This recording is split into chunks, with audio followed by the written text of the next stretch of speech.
Okay guys, so today we're going to be having a look at Python loops, especially the for loop in comparison to while loop, and to understand how these structures contribute to the learning of the Python structures that are required for the IGCSE examination. Okay, so basically, what is a loop? Definition. Okay, a loop, as the name states, yeah, has to do about a repetition. Okay, repetition. And why is it a repetition? Because in coding, many times I want to do one set of instructions, yes, many times.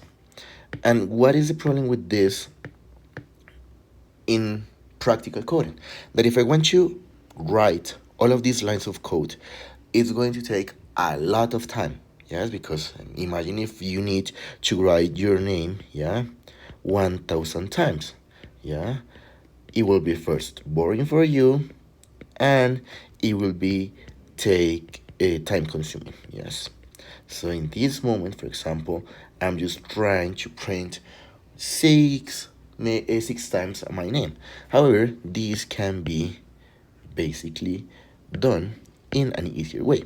Which one is the way? Of course, using the structures that I can have, yes, in Python, yeah, such as the loop for I in, let's suppose, range, yeah, that starts range of 6. I want to, for example, I want to print my name, that is search. Okay, basically now with this I just made the program to execute searches 6 times. Yes, to print that out to the user. So just 2 lines allow me to do 6 lines of code. However, what's going to be the problem if I want just to make it 1,000? Well, I just change the value. Yes, 100, for example, in this case. Or if I just want to make a bigger number, well, just go ahead for that. Let's go ahead with 1,000. It's going to give me a print of 1,000 times my name. Yeah, this is basically what we want to achieve when we use a loop. Yeah, to be able to repeat a specific section of code or snippet of code using just the less amount of lines of code, so that it's easier for us and faster for the system to execute. What do I require to be able to execute this? First, I need to determine the type. Yes, the type of loop. Why? Because many times we need to talk about a count control loop, and a precondition loop. Let's have a look at these 2 examples. I'm going just to write an example over here for bill, yes, in range of 10. I want to, for example, count. I want to count is equal to 0, and then, yeah, what's going to happen with that count? I want to be able to increase it. Yes, so it's going to be equal to count plus 1. Yeah, and then in this case it's going to repeat 10 times. Yes, because this is what is specified in this case, the times, the number of times, and it's going just to execute the instruction that I just gave. Yeah, however, just pay attention to this. While, for example, age is greater than 10, let's suppose this is a condition, I'm going to print, yes, print welcome to a high school. Okay, what's going to happen if, yes, what's going to happen if this condition is not true? Yes, this condition, what's going to happen if this condition is not true? Well, basically in this scenario, what's going to happen is that this is never going to run. Yes, it's not going to run, it's not going to execute. Yeah, why? Because it says that while this, yeah, is true, execute this. And that's why it's a precondition loop, because first we check for a condition to be true and then I execute. Yes. However, let's focus especially on the count control loop. For us to be able to create this loop, I need to always have the keyword for, okay? Because that's the one that is specifying that there's a repetition that needs to happen. Then, after this, yes, let's just have our elements in here. Let's just write it before, and then I explain everything.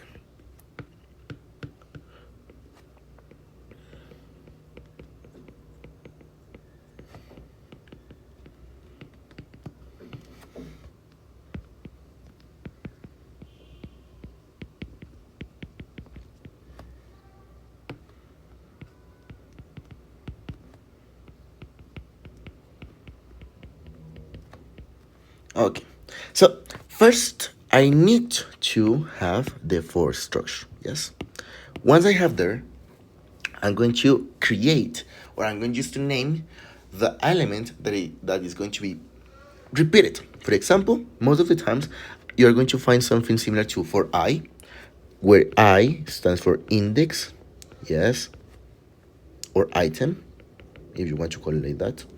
You'll learn more about that later on. Yes. Then I must specify that is in. Why? Because in this case, we're talking about the function range. And what does range do?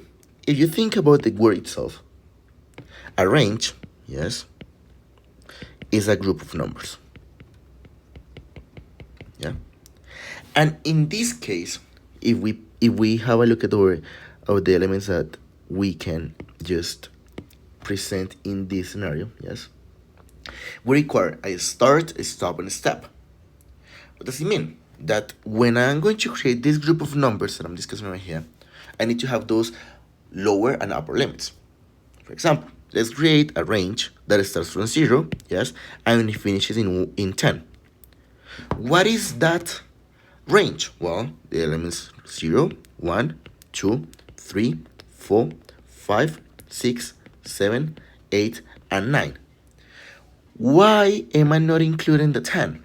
Because 1 is being counted, and since 1 is being counted, I don't need to reach to the 10. Why? Because if you pay attention, now I have 10 elements, and that's what I want to do. Yes, I want to be able to create a group of 0 till 10, meaning that it starts with 10.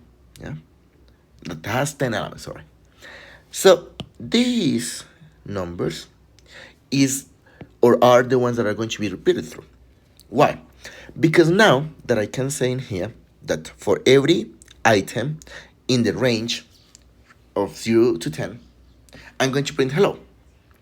What is that basically? First, what is the first element? 0.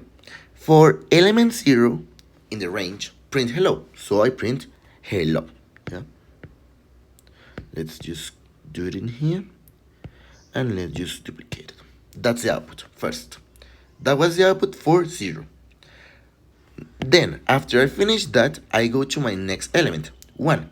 Again, I need just to duplicate it, and then I have hello. Yes. Let's just erase this. Okay. Now, for number 2, what do I need? I need, of course, another element.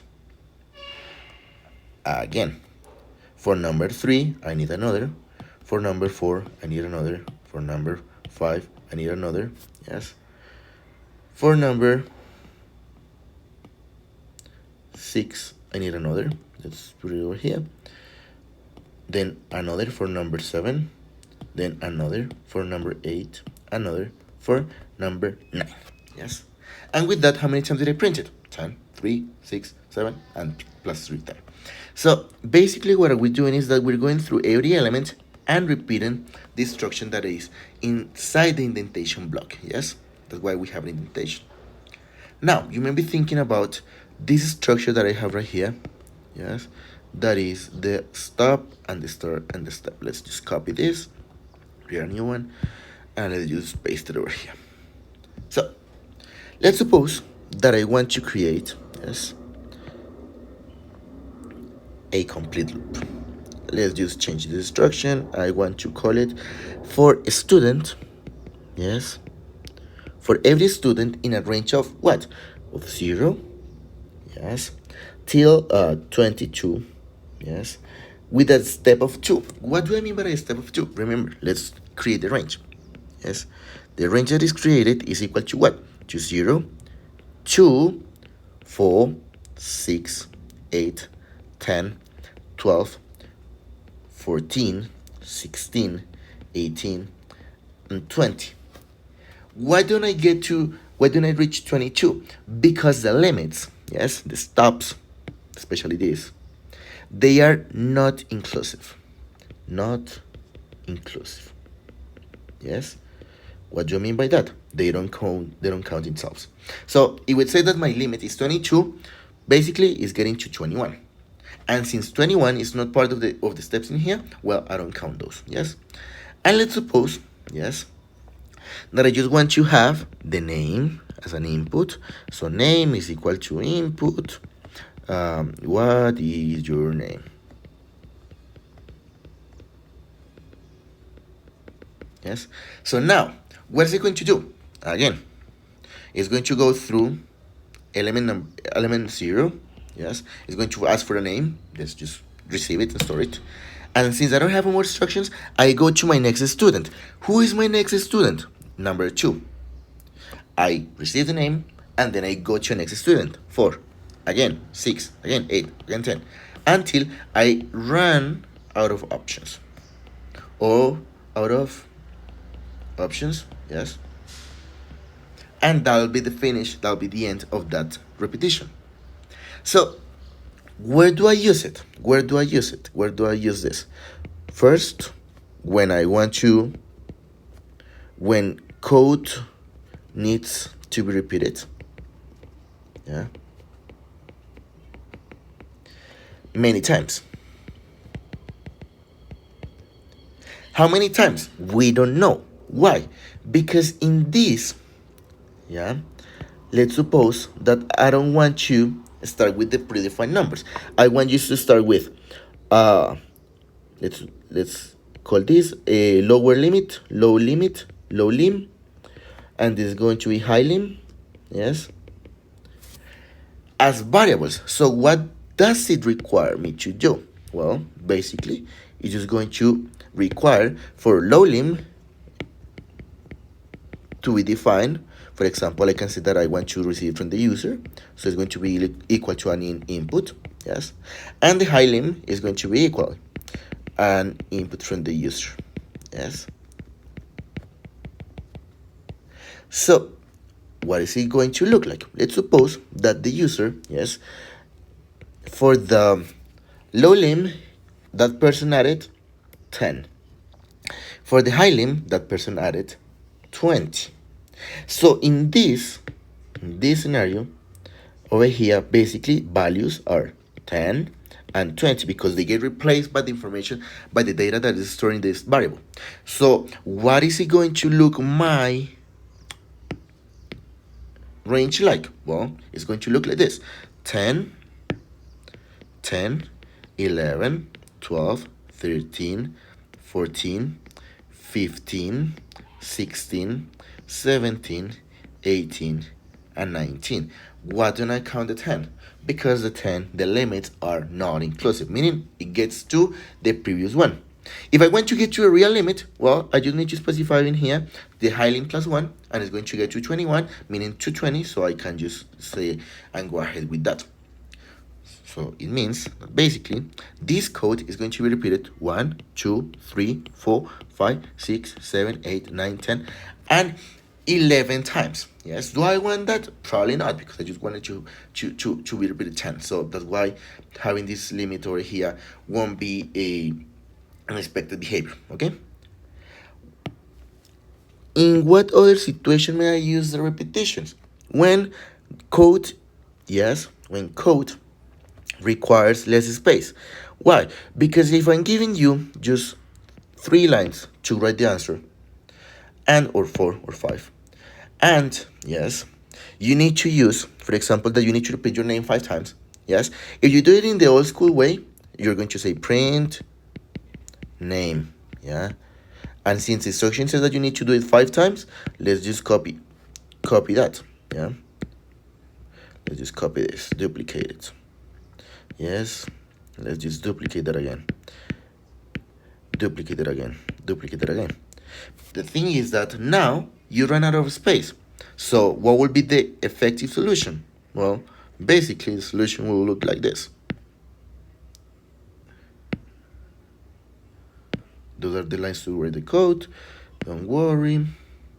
If the instruction says that I needed to just to write 5 times the names for time, this variable you can name it whatever you want. For time in range of 5, because I wanted to do 5 times, print name. Now you still have 3 more lines to keep working on the code. Guys, it's essential and important that you study how to create this. What are some important exercises? For example, if you want to practice on those, create a loop that repeats your name as many times as the teacher wants. Yes. Another one is to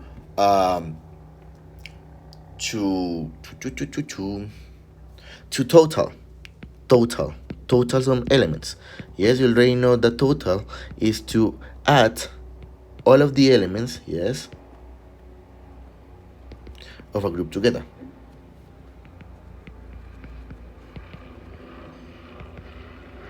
For example, what do I mean by that? If I have in my group 1, 2, and 3, if you pay attention, this will be a range that starts from 1 and finishes in 4. Yes, I want you to total them up. It means that the result is going to be 1 plus 2, that is equal to 3, and 3 plus 3 is equal to 6. So the total of this group, of this range, is 6. Yes. So guys, please work on that. If you have any doubts, please let me know.